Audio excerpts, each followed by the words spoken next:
can't believe it. I can't believe it. Football, but hell. Hello, good afternoon, good evening to all our viewers. मेरा नाम है प्रशांत नायर और मैं फिर से आ गया हूँ एक एपिसोड डेविल्स एडवोकेट का लेकर। सबसे पहली बात, सब यूनाइटेड फैंस को हार्दिक बधाई। एफए कप जीत गए हम। मुझे लगता है हम इकलौते क्लब हैं पूरी दुनिया में जहां मैनेजर एफए कप जीतता है और उसके बाद पूरी दुनिया ये बात करती है कि क्या ये मैनेजर सैक होगा कि नहीं। ठीक है, टेन हाग का बहुत खराब सीजन गया है, 8 इन प्रीमियर लीग, हम यूरोपा खेलने वाले हैं किसी और चीज़ के बदौलत। जो रीज़न है हम एफए कप जीत गए तो 5th प्लेस हमारा हो गया। तो इसके वजह से क्या हो गया है, चेल्सी और न्यूकासल चले जाएंगे कॉन्फ्रेंस लीग में, हम खेलेंगे यूरोपा। अब देखिए, मैनेजर कोई भी रहे, पता नहीं है कि टेन हाग मैनेजर रहेंगे अगले साल या फिर थॉमस टुकेल आएंगे या कीरन मैकेना या थॉमस फ्रैंक।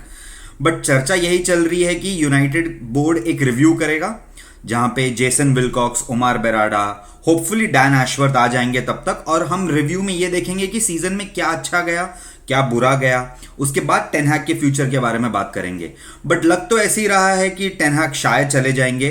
मैं MUSCM की तरफ से बोलना चाहूंगा कि हम में से मेजॉरिटी जन ये चाहते हैं कि टेन हैग कंटिन्यू करें, वो प्रशम हो या मैं हूं या सुनील हो या कोई भी हो।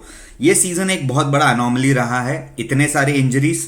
टेन हाग ने अपने प्रेस कॉन्फ्रेंस में ये भी कहा था कि मैं 50 सेंटर बैक पेयरिंग के साथ खेल रहा हूं, और कल मुझे पहली बार मेरा प्रेफर्ड सेंटर बैक पेयरिंग मिला है जहां पे मार्टिनेज और वरान दोनों खेले, और आपने फर्क देख लिया था।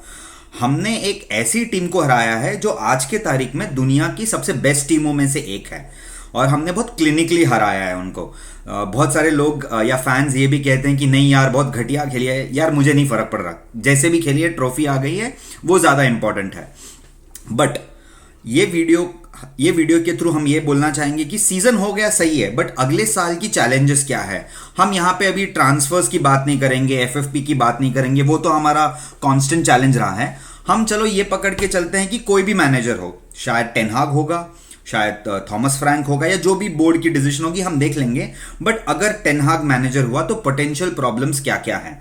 सबसे पहले हम यूरोपा में क्वालिफाई हो गए। अब आप सबको पता है कि जैसे ही आप यूरोपा क्वालिफाई होते हो तो आप खेलते हो थर्सडे नाइट, और फिर आपके फिक्सर्स जो सैटरडे के हैं वो संडे नाइट शिफ्ट हो जाते हैं। अब इसमें प्रॉब्लम क्या है, तो आपके पास एक बहुत बड़ी स्क्वाड होनी चाहिए।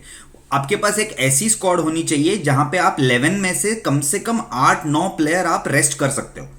ठीक है, हमारे साथ क्या होता है, हमेशा हम कभी ये ब्रूनो फर्नांडिस फॉर एग्जांपल हर मैच खेलेगा, ठीक है, वो यूरोपा भी खेलेगा, कैराबाओ कप भी खेलेगा, FA कप भी खेलेगा।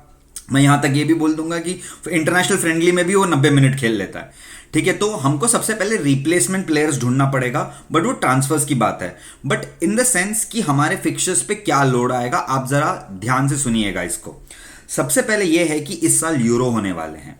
ठीक है, जैसे ही आपके यूरोज होंगे, आपके स्क्वाड में काफी सारे प्लेयर्स हैं जो मैं मानता हूं कि वो ऐसे नेशनैलिटीज में खेलते हैं जो काफी डीप तक जाएगी।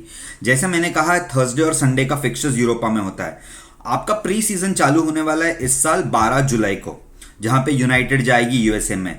यूरो तब तक तो कंटिन्यू होगा ही होगा। मान के ये चलते हैं कि जैसे माइनू हो गया, लूक शॉ हो गया, ब्रूनो फर्नांडिस हो गया, ये सब ऐसे प्लेयर्स हैं जिनकी टीम में क्षमता है कि वो नॉकआउट्स में चले जाएं, जैसे कि quarter final, semifinal, final.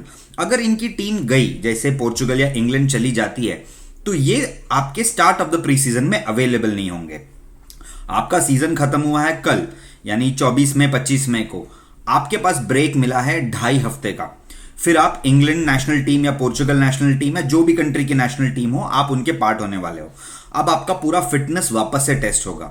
Pre season का मतलब क्या होता है? प्री सीजन का मतलब ये होता है कि जहां मैनेजर नए फॉर्मेशन ट्राई करेगा, प्लेयर्स अपने ब्रेक के बाद आएंगे।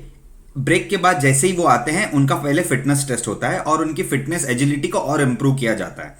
जैसे ही आप यूरोपा खेलने वाले हो तो आपका इंटेंसिटी ऑफ ट्रेनिंग और बढ़ा देगा मैनेजर, जो जाहिर सी बात है क्योंकि आप स्क्वाड रोटेट भी करना चाहते हो, आपके बेस्ट प्लेयर को भी मौका देना है, आपको मेक श्योर करना है कि आप एक कंसिस्टेंट रन ऑफ फॉर्म खेले।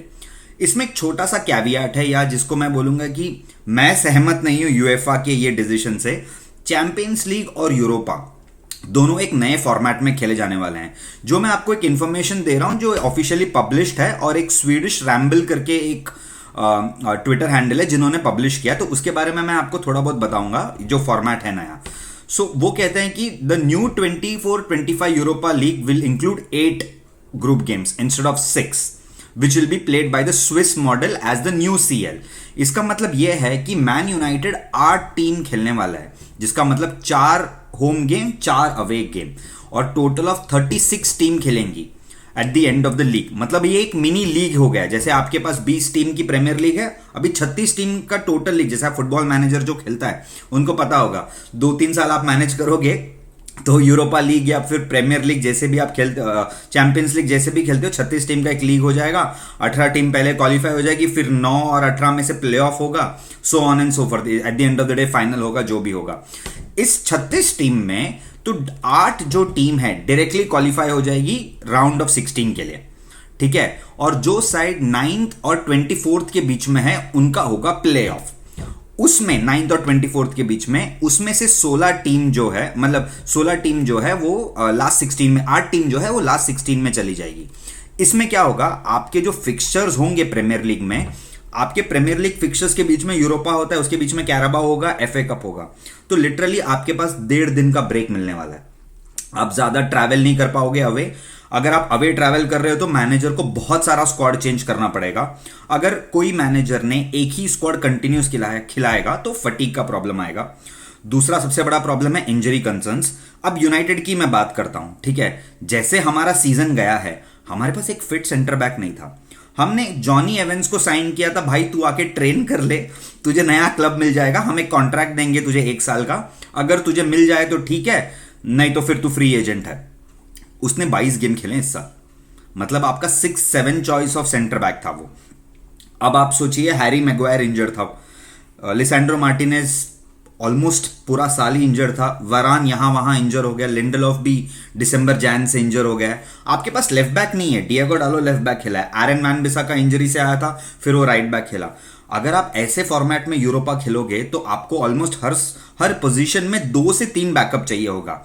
यूनाइटेड के पास उतना बजट है नहीं ट्रांसफर विंडो में जहां पे वो जाके 10 प्लेयर और खरीदें, क्योंकि हम 115 चार्जेस कर नहीं पाते हैं और हमारी क्लब ऐसी है नहीं, बाकी के क्लब कर पाते हैं और वो निकल जाएंगे।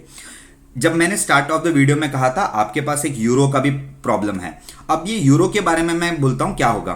तो 2024 यूरो एंड होता है 14 जुलाई 2024 को। लास्ट ईयर 12 जुलाई 2023 को हमने अपना पहला प्री सीजन गेम खेला था, आई थिंक डेनमार्क या नॉर्वे में। उसके बाद हम यूएस चले गए थे 20 जुलाई को, ठीक है। अब जो यूरो हो गया 11 जुलाई 2021 को यूरो एंड हुआ था, और लूक शॉ, रैशफोर्ड, सैंचो ये सब ट्रेनिंग में आए थे 7 अगस्त 2021 को, ठीक है। केन तो लेट आया था 17 अगस्त को। उसका रीजन काफी सारे मैनेजर ने बोला, यार जब वो इंटरनेशनल खेलते हैं उनका वर्क रूटीन बहुत अलग हो जाता है, उनका फिटनेस रिजीम बहुत अलग हो जाता है, क्योंकि आप जब क्लब फुटबॉल खेलते हो आपका फिटनेस ज्यादा हायर होता है, इंटरनेशनल में आपको उतनी फिटनेस नहीं चाहिए। बट ये सब प्रोफेशनल प्लेयर है तो कहीं ना कहीं तो उनका फिटनेस 19-20 का ही फर्क रहता है, तो उनको ज्यादा फर्क नहीं पड़ता। अब जो भी मैनेजर आएगा उसके मैं आपको स्टार्टिंग के प्रॉब्लम बताता हूं। यूरोपा का पहला मैच डे शेड्यूल्ड है 25 या 26 सितंबर को, फिर आता है 3 अक्टूबर, 24 अक्टूबर, 7 नवंबर, so on and so forth. मेरे बोलने का यह मतलब है जब तक 24th game of premiere league होगा तब तक यूनाइटेड अगर नॉकआउट स्टेज में क्वालिफाई करती है, या फिर आप समझ लीजिए ग्रुप स्टेज ही खेलती है, जब बाकी टीमों ने 24 प्रीमियर लीग गेम खेले होंगे, यूनाइटेड ने 33 गेम खेल लिए होंगे तब तक, विच इज 9 गेम ज्यादा। अब ये 9 गेम ज्यादा खेलने में फायदा मैं आपको बताता हूं। सबसे बड़ा फायदा यूरोपा खेलने का यह है, आपके पास पैसे आएंगे, आपको 46 मिलियन मिलेगा प्लस मैच डे रेवेन्यू मिलेगा, और 4 गेम ओल्ड ट्रैफर्ड के हैं। आप मान के चलिए कि कम से कम 8 से 9 मिलियन का टोटल आपको प्रॉफिट होगा। बट ये प्रॉफिट का कॉस्ट का सबसे बड़ा प्रॉब्लम ये आता है कि आप ये ट्रांसफर विंडो में ये साल नहीं डाल सकते, आप ये अगले साल ही डाल सकते हो, क्योंकि अगर आपने हमारा FFP का वीडियो देखा रहेगा, आप सिर्फ इस साल का बजट कर सकते हो, अगले साल का बजट इस साल के पैसे से आप डाल सकते हो। तो इसका मतलब क्या होगा, यूनाइटेड यूरोपा खेली तो भी कोई ज्यादा फायदा नहीं है। हाँ, एक फायदा जरूर है, इस साल सेविया क्वालिफाई नहीं हुए तो यूनाइटेड के पास एक डिसेंट चांस है, बट 7-8 इटालियन टीम्स है तो फिर बहुत बड़ा वो एक हेडेक भी है। इंटरनेशनल ब्रेक जो है इस बार सितंबर 1 से सितंबर 9 तक है, अक्टूबर 6 से अक्टूबर 14 और नवंबर 10 से नवंबर 18।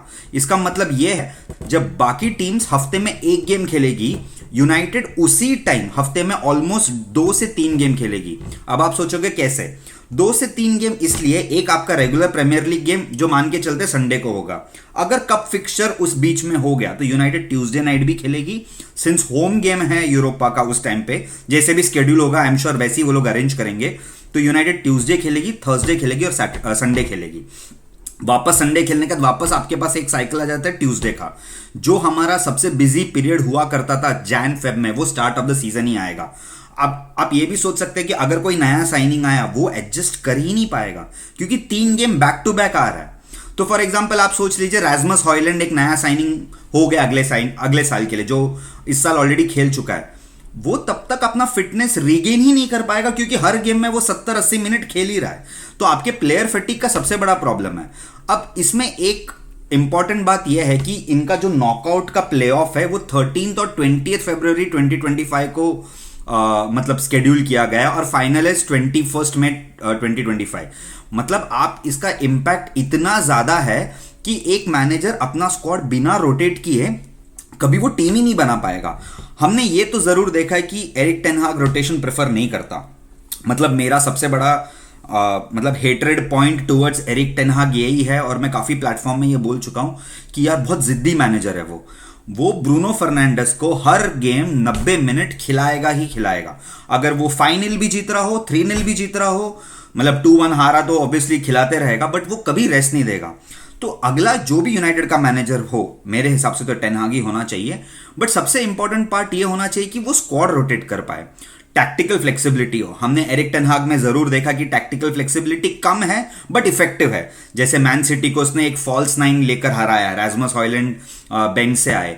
ओवरऑल मुझे लगता है अगला सीजन सबसे ज्यादा चैलेंजिंग नए मैनेजर के लिए होगा। फॉर एग्जाम्पल आप ये समझ लीजिए कि कायरन मैकेना बनता है मैनेजर, या थॉमस टुकल मैनेज करता है। इन सबके टीम में एक कॉमनैलिटी फीचर ये है कि इनकी टीम काफी इंटेंस है। जैसे थॉमस टुकेल 3-4-3 खेलेगा या 3-5-2 खेला, जैसे वो हमेशा प्रेफर करता है, 3 एट द बैक या 5 एट द बैक, उसके पर्सनल के ऊपर अलग, मतलब जैसा वो खिलाता है। कायरन मैकेना 4-2-4 खिलाता है ज्यादातर। हम उसके बारे में एक डिटेल वीडियो फिर कभी करेंगे। बट बोलने का ये मतलब है आपके पास अगर नया मैनेजर हो गया तो वो एक तो ये इंटेंसिटी पे एडजस्ट कभी कर नहीं पाएगा, या मैं होप करूंगा कि करे, बट नहीं इसलिए कर पाएगा क्योंकि मैन यूनाइटेड बहुत ज्यादा बड़ा क्लब है। आप अगर यूरोपा से वो बाहर चला गया फॉर एग्जाम्पल, गॉड फॉरबिड, तो डबल प्रेशर हो जाएगा, फिर आपके पास फिक्सचर्स और कम हो जाएंगे। काफी सारे यूनाइटेड फैंस ये बोल रहे थे कि यार यूरोप क्वालिफाई नहीं किया तो अच्छा हो जाता था। नहीं, पैसे भी तो चाहिए, ट्रांसफर कहां से लाएंगे? ओनर एक लिमिट तक ही पैसे डाल सकता है। हमारे पास एफएफपी का बहुत बड़ा एक बर्डन भी चल रहा है हमारे ऊपर। बट ओवरऑल मेरे हिसाब से मुझे ऐसा लग रहा है कि एरिक टेन हाग के चैलेंजेस, अगर वो मैनचेस्टर यूनाइटेड का मैनेजर रहा तो अभी से ही चालू हो गया। वो अभी वेकेशन पे गया है एज पर डकर, तो ये बोल रहे हैं कि सब नया रिव्यू होगा जो भी होगा उसके बाद। But I am sure Erik ten हाग एज ऑफ नाउ सोच ही रहा होगा कि मुझे मेरा स्क्वाड कहाँ स्ट्रेंथन करना है। हमारे हिसाब से, डेविल्स एडवोकेट के हिसाब से, एक सेंटर डिफेंसिव मिड, एक लेफ्ट बैक, एक centre back, potentially second striker, 4 position already चाहिए। यूरोपा का पैसा 40 million plus match day revenue, is it enough? नहीं, सेल्स होंगे through out the summer. Devil's advocate आप ये जरूर कोशिश करेगा आपको एक एनालिटिकल वीडियो दें, कौन हमारे पोटेंशियल ट्रांसफर्स होंगे, क्या चैलेंजेस हैं टेन हाग के या कोई भी मैनेजर के, यूनाइटेड अगले साल क्या कर सकता है, हम और बताएंगे। बट ये वीडियो को सम अप करने के लिए मैं 3 चीज जरूर बोलना चाहूंगा। सबसे पहले यह है कि यूरोपा क्वालिफाई करना बहुत बड़ा ब्लेसिंग है इन टर्म्स ऑफ रेवेन्यू। हमारे स्क्वाड के लिए ब्लेसिंग है क्या? नहीं। दूसरा पॉइंट यह है कि जो भी मैनेजर है, टैक्टिकल फ्लेक्सिबिलिटी अगले साल सबसे ज्यादा इंपॉर्टेंट है। हम एक ही टैक्टिकल फॉर्म में नहीं खेल सकते क्योंकि इतने गेम्स जल्दी आएंगे, मैनेजर को अपना टैक्टिक सुधारना ही पड़ेगा। तीसरा and the most important point जो मेरे हिसाब से है, मैं ये जरूर कॉल आउट करूंगा, एक तो यूएफए और दूसरा प्रीमियर लीग। अगर ये दोनों ने अपना फिक्सचर्स सही तरीके से बैलेंस नहीं किया तो एक और सीजन चला जाएगा जहां पे क्लब्स में सबसे ज्यादा एसीएल इंजरीज होंगी। मैं एक बीच में स्टार्ट पढ़ रहा था, इस साल total 78 players across all the league in the world have had an ACL injury. इसका मतलब यह है उनका पूरा साल चला गया है। जैसे मेरे दिमाग में तो एस्टन विला के 4 प्लेयर को एसीएल हुआ है, चेल्सी के तो 6 प्लेयर्स को ACL हो गया जिनका पूरा सीजन चला गया। मार्टिनेस का फुट इंजरी जो बिकॉज ऑफ वर्ल्ड कप खेला, वापस आया, कमबैक, थोड़ा हमने भी रश किया, वापस काफ इंजरी हो गया। अगर यूएफए प्रीमियर लीग अगर ये फिक्सचर कंजेशन ध्यान से नहीं देखेंगे, हम एक और सीजन देखेंगे जहां सबसे ज्यादा प्लेयर्स इंजर होंगे। इसका सबसे ज्यादा खामियाजा भुगतना पड़ेगा यूनाइटेड को, क्योंकि हमारे पास सबसे बड़ी स्क्वाड नहीं है। जो हमारे बैकअप प्लेयर्स हैं वो भी इतने रेडी नहीं है कि फर्स्ट टीम में डायरेक्ट जंप कर पाए। हाँ, हमारे पास यूथ प्लेयर जरूर हैं, बट क्या वो फर्स्ट टीम का गैप ब्रिज कर सकते हैं? नहीं। अगर आप ध्यान से सोचेंगे, मैन सिटी के पास कोवाचिच जैसा मिडफील्डर है जो बेंच पे बैठता है। ठीक है, वो यूरोपा भले ही ना खेले, चैंपियंस लीग खेलता है। इन केस रॉड्री का परफॉर्मेंस खराब हुआ या फिर केविन डी ब्रुयने को सब करना है, कोवाचिच आके खेल सकता है।